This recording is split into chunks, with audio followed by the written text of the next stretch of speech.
پاتے ہیں الحمدللہ رب العالمین کو بھی جر ہے، اللہ کو بھی جر ہے، عربی کے قانون کے مطابق یہ آپس میں صفت موصوف ہے اور یہ صفت نہیں بن سکتی قانون کے مطابق۔ قانون یہ ہے کہ صیغہ صفاتی ہو، جس وقت میں اپنے معمول کی طرف اس کی اضافت ہوتی ہے تو اس وقت میں وہ فائدہ جو ہے تخفیف کا دیتا ہے، جب وہ تخفیف کا فائدہ دیتا ہے تو یہ اللہ کی صفت کیسے بن سکتی ہے اور وہ جر کیسے ہے؟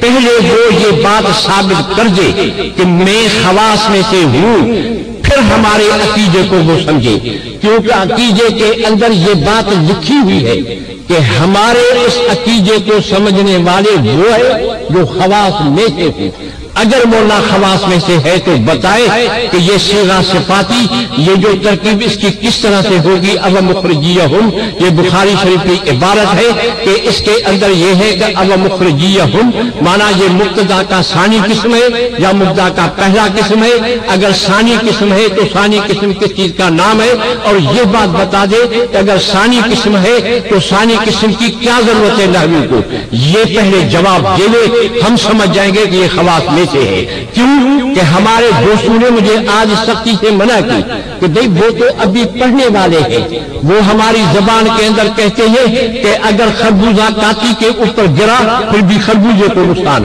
اگر کاتی خربوزے کے اوپر گری پھر بھی خربوزے کو نقصان، آپ کو تو ہر حالت میں نقصان ہوگا، کیونکہ وہ لوگ کہیں گے تم نے بچے کے ساتھ ایک بات کی ہے، مجھے وہ کہا لیکن میں نے کہا نہیں، میں جاؤں گا۔ یہ ہمارے علماء دیوبند کی عزت ہے، لوگوں کو پتہ چلے کہ علم کس چیز کا نام ہے۔ اور جب امام بخاری فرماتے ہیں اور نبی صلی اللہ علیہ وسلم فرمایا کہ ایک جماعت جو ہمیں ہمیشہ حق پر رہے گی وہ جماعت ہوگی، امام بخاری نے فرمایا جو اہل علم کی جماعت ہوگی۔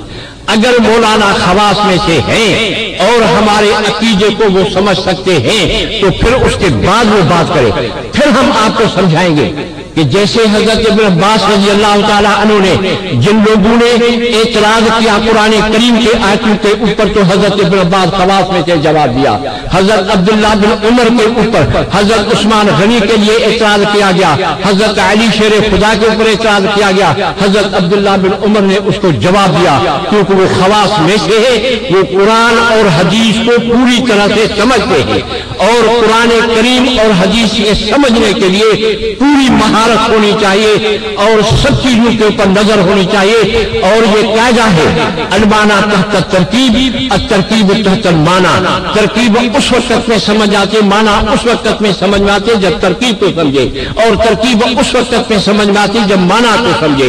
لہذا گفتگو کرنے کی بات کب ہوگی بعد میں چل کر کے، پہلے یہ مولانا ثابت کر دے کہ میں خواص میں سے ہوں اور قوانین کو میں جانتا ہوں، پھر اس کے بعد کیوں قرآن نے یہ صاف بات لکھی ہے اسی عقیدے کے بارے میں، جس عقیدے کے متعلق ہمارا گفتگو ہے، اس عقیدے کے معاملے میں انہیں صاف بات لکھی ہے کہ بھئی یہ ہماری بات کو وہ سمجھیں گے جس طرح سے عوام سمجھتے ہیں وہ نہیں۔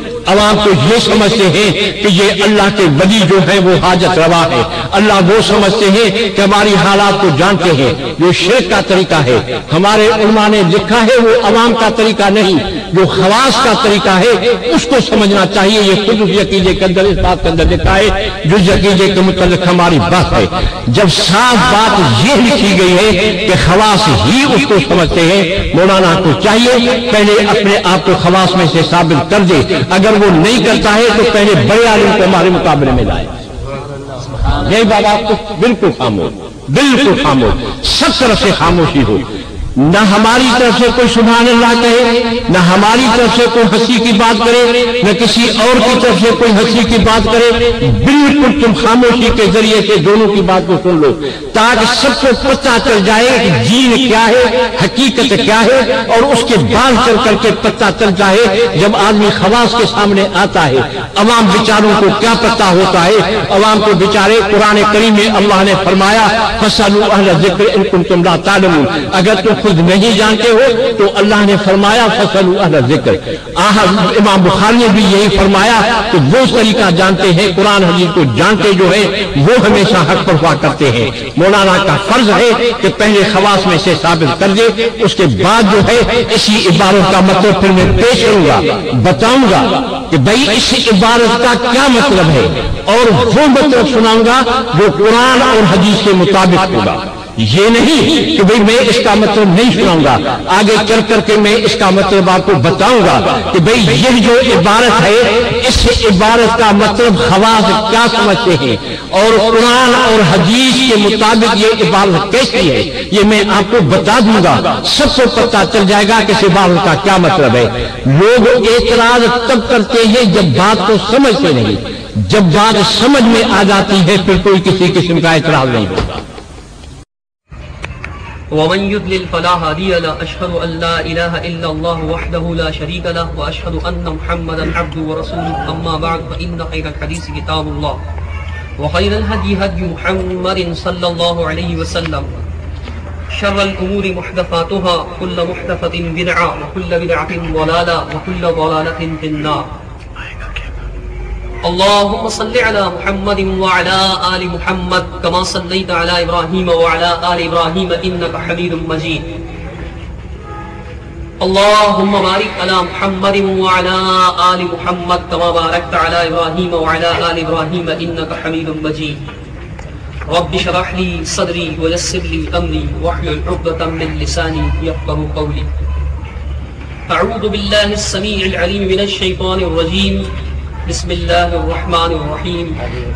والذين يدعون من دون الله لا يخلقون شيئا وهم يخلقون أموات غير أحياء وما يشعرون أيان يبعثون. سورہ نحل قرآن مجید کی 16ویں سورہ ہے. اس کی آیت نمبر 20 اور 21 آپ کے سامنے تلاوت کی. اس سے پہلے کہ میں اس کا ترجمہ اور مفہوم عرض کروں, آپ حضرات کے سامنے ایک بات واضح کرنا چاہتا ہوں کہ جیسا کہ پہلے ہی طے ہوا تھا کہ آج کی اس نشست کے اندر المحنت کے عقیدے پر گفتگو ہوگی, کسی اور چیز پر نہیں. موضوع طے ہے اور مفتی صاحب نے بھی اس بات کا اقرار فرمایا تھا. تو دیکھیے, مدعی کے لیے جو چیز لازمی ہوتی ہے وہ یہ ہوتی ہے کہ مدعی سب سے پہلے اپنا دعویٰ پڑھتا ہے. اس دعوے کو پڑھنے کے بعد اس بات دعویٰ کے لیے دلیل نقل کرتا ہے اور ثابت کرتا ہے کہ میرا یہ عقیدہ یا میرا یہ مسئلہ اس دلیل کے تحت ثابت ہوتا ہے, اس دلیل سے ثابت ہوتا ہے. یہ مدعی کی ذمہ داری ہوتی ہے. سائل یا مدعا علیہ پر اعتراضات کرنا, اس پر سوالات قائم کرنا, ایسی دلیل کے ہٹ کر, دلیل سے ہٹ کر, جس کا دلیل سے کوئی تعلق نہیں ہے, ایسے اعتراضات کرنا مناظرے کی زبان میں, اصول مناظرہ کی زبان میں غصب کہلاتا ہے. اس کا معنی ہوتا ہے کسی کا حق چھین لینا. مدعی کا حق یہ ہوتا ہے کہ اپنی دلیل پیش کرے, اپنی دلیل واضح کرے.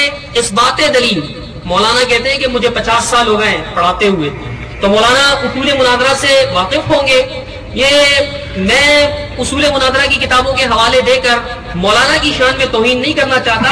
خود ہی بتاتے ہیں کہ 36 سال سے تو بخاری شریف پڑھا رہے ہیں, تو ان کو یہ اصول معلوم ہونا چاہیے کہ یہ مدعی ہیں, سائل نہیں ہیں.